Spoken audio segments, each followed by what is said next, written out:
Chapter 6 Hug Day. Your name is Love? She gave him an irate look. I know, I have asked you this for the 100th time, but it's such a great name. Why were you reluctant to share it? He asked earnestly. As I said, we'll have our interview session after this, she said in a firm tone. Continue to gobble up. 3 done and 3 more to go. He was counting the course of this 6-course luxury meal which he was having at her home. She failed to hide her smile and noticed it through the corner of his eye. Since midnight, he had had so many surprises. Some were pleasant, some unbelievable, and some unbelievably pleasant. First, she had at last agreed to share with him more about her life. He was ineffably happy about it. Second, her name was Love. He wondered if there was a story or mystery behind her name as well. But after his name, hers was his favorite now. Third, her home. He could not believe that a house could be this large as well. Earlier that evening, when he reached her place, he was amazed even before he entered. He was shocked to see almost all the high-branded cars lined up in the front of the home. There were guards who looked like bouncers of a pub who frisked him before he was allowed to enter. As he entered, the manager of the house, dressed in a white suit, escorted him through the way ahead. He, at times, even felt undressed in front of the manager. It took him a while to reach the main premise from the front gate. The size of the front side portico was the same as that of the entire home. He could not believe what was inside the home and even felt more intimidated. All of his thoughts vanished as soon as he saw her. She was waiting for him in her portico, leaning on a pillar and smiling at him. She wore the simplest clothes as usual. Leaving the manager behind, they went into the premise and she gave him a mini tour of the whole house. He was convinced that he had not seen even a 5-star hotel half as luxurious as her home. After a few minutes, they were at the dining table for lunch. There were butlers dressed in white pants and shirts and with black vests to serve, just as it's all shown in movies.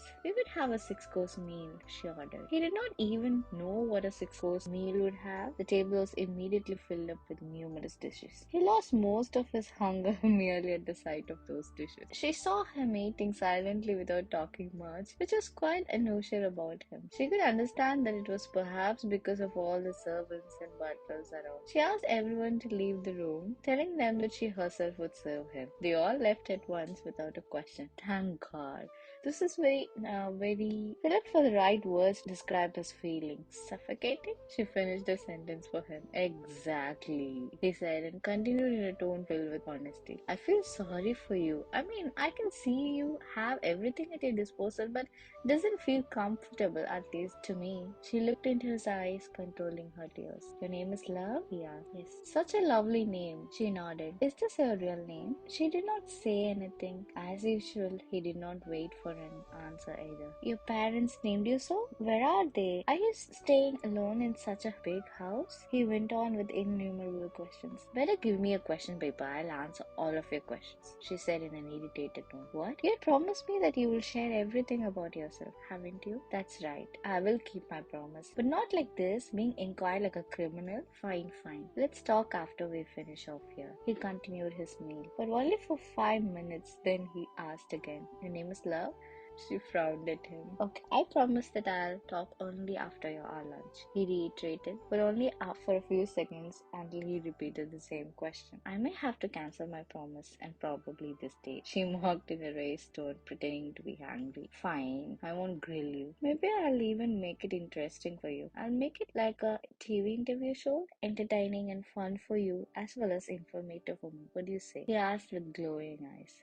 Let's see. But you first need to complete your 6-course meal, she said. Okay, 4 meals done, 2 more to go, he said. Finally, they had finished their lunch. He was stuffed up. Never in his life had he ever had so much. It was already around 3 p.m. and he was yawning. You can sleep if you want, she suggested. No, I'm as active as Quicksilver, he yawned. She chuckled. He rolled his eyes. She took him to her bedroom. The bed was so big and it looked so calm, so soft and cushiony. All he wanted was to jump onto it, but he stood by his head etiquettes. Go for it, she said. The interview? We'll do it later. What about you? He asked. What about me? You can sleep here too if you want, he said with a grin. You started blabbering in your sleep, I guess. She pushed him gently onto the bed. To her surprise, he dozed off within a few seconds. She smiled seeing him sleeping like a baby and left the room shutting the door behind. It was about 7 p.m. when he stirred a little. It took him a few seconds to realize where he was. Love? He called out. That was the first ever time he called out her name. It felt odd, wonderfully odd. Good evening, Sacharam. She showed up in a few seconds with a cup of coffee in her hand. Good evening, my love.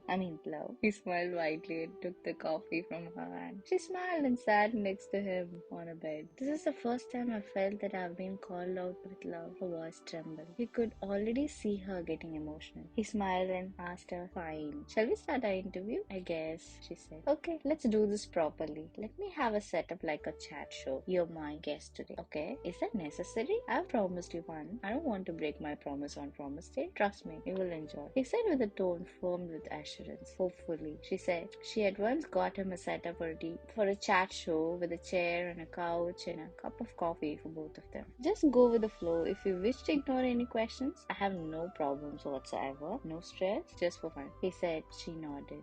Let's go! 5, 4, 3, 2, 1. He continued in a loud voice full of energy. Hello everyone. Today we have a special guest with us. Not the usual special. This is really special.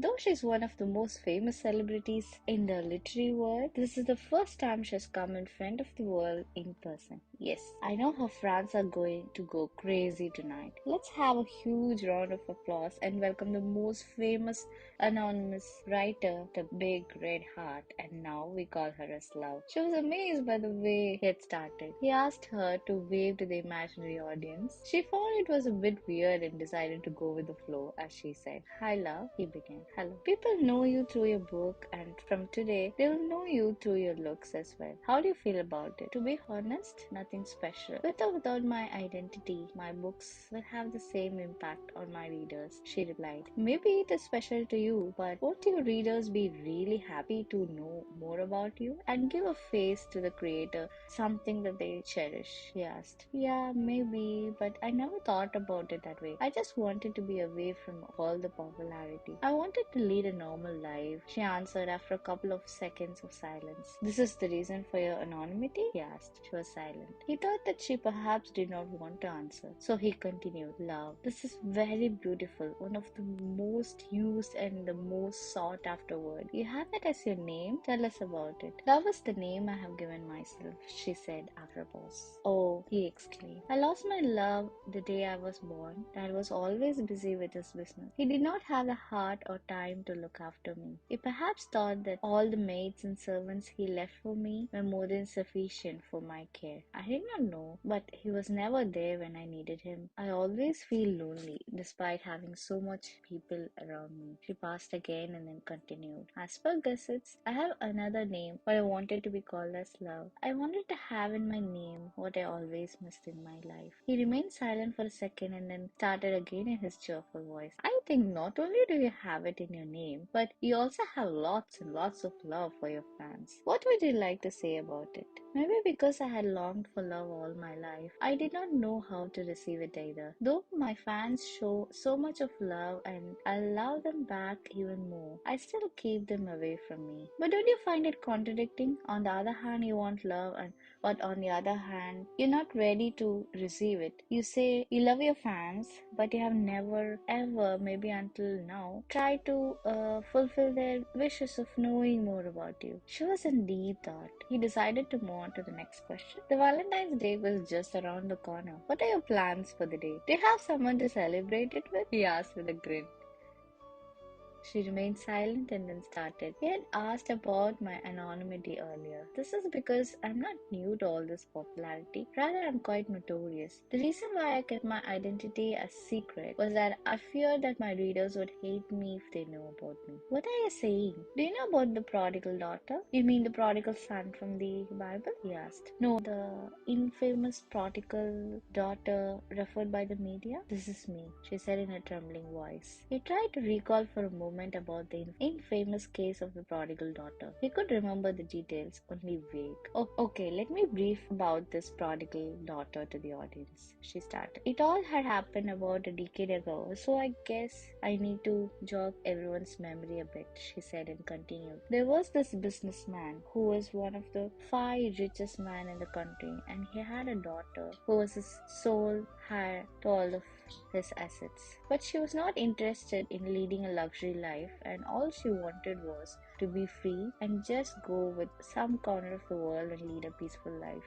She declared that she did not want any of his money and even went to the extent of trying to de-own her father's legacy. She let out a small laugh and continued, "You see, she was just 18-year-old then. With ill advice from a few people who were after her money, she had filed a case against her father, asking him to cut ties off with her legally. The trial case was quite a famous, rather notorious one in the media then. But of course, it's not legally possible to break ties with her father, and the court had her case dismissed. But sadly, a few days at the end of the trial, her father died of heart attack. Many believe it was because of the case and the burden of it that he made his heart to cease and that he died of depression. A few even went to an extent of saying that she had conspired and killed him. She passed." Yes, could see the way she was getting emotional and said, "Okay, that's enough. Let's end this interview." "No, I'm not done. Let me tell the audience what I want to," she said with tears rolling down her cheek. I wiped her tears and sat beside her closely. It took her a few seconds to resume back. The main twist was that her father in his will had declared her as the heir to all his property with the condition that she could sell none of his assets or business but only enjoy and manage them. S was silent, listening intently. "So, this is my case. I was that daughter who, despite having no interest, had to stay in this living hell because my father had ordered me to in his will." S handed her hand and pressed it gently. "I was referred to as the prodigal daughter, as I had all the legal powers to extravagantly spend anything from my father's estate. According to the media and the people, I have everything at my disposal, and I was just living the perfect life, enjoying all of my dad's money. No one even believed me when I said that I did not want any of it." Tears welled up her eyes, yet she continued, "It was a torture for me every day. With the media, which had tainted my image enough, they did not allow me to lead a normal life. The paparazzi followed me wherever I went. I had to be locked within this house for years, and I had to wait for people to forget my face so that I could get out peacefully. I had enough popularity that I just wished that no one ever knew who I was." S nodded. "But soon I gained fame for some other reason. Locked within these four walls for most part of my life, I found solace in writing. I started posting my stories on my anonymous blog, and then somehow reached many readers and landed me with a publishing deal. But I wanted to remain anonymous, and my only condition with the publisher was that never so ever anyone would try to find about me. I did not want any more popularity even as the author, and I was also afraid that I would lose my readers if they came to know their favorite author was Prodigal Daughter. So I decided that it was perhaps okay for me not to enjoy all the love directly, but I had to keep my identity discreet so that they did not hate me." He held her hands tightly and said in a calm voice, True love thrives no matter what. Why do you think that your readers, who love you so much, might hate you when they would know more about you? Because of your past? But what was your mistake there? You were just a vulnerable kid then. Yeah, it was easy for everyone to blame you and give you the name Prodigal Daughter. But why do you think that people will remember you so? You've already created an identity for yourself. You have an identity as a writer. As a writer, you have won innumerous hearts. Do you think those hearts would hate you for whatever stories were fabricated in the past?" She was sitting there with her eyes closed, as if she was trying to stop her tears. "Open your eyes and look at all that you have. You have lots of unconditional love from your fans. I am one of your biggest fans. I loved you even before I met you, and after I started to know more about you, all I can see is that you're such a sweet and simple soul. Each and every moment spent with you have been memorable for me. Now I feel even more happier knowing more about you. Will all fans not feel the same way? Why don't you come out of your shell, which you built around, and see what could happen if you set yourself free? She looked up at him, tears rolled down her cheeks. Her vision was a little hazy through the tears. She was about to wipe her tears when he stretched his hands and wiped it off of her. I'm telling you, love, my love. Love is the purest emotion of all, and you have so much of it around you. You just don't know it yet. Just come out in the open and enjoy it. Will you do that for me? He asked. She looked at him in his eyes. At that moment, she did not bother about who loved her or what anyone thought about her, neither about her past nor about her future. All that mattered to her was that he was with her, and with him by her side, she knew that she could do anything. Do it for me, he ordered. Promise me on this day. He held out his palm on her hand and continued that you would trust me and reveal your identity for your readers. I'm sure that they will be the best day of your life. It took her a few moments, and finally she placed her palm in his hands and said, I promise you, if and only if you promise to be with me forever. He hugged her tightly and said, do I even need to promise? She hugged him back. She liked his warmth. She felt as if he was melting away in his grip. He looked at the clock. It was about 10:30 p.m. now. It's not yet hug day, but she hugged him tighter. Oh, you're thinking about that? I was thinking, should I wait till kiss day or happy kiss day and kiss day in advance, he said, and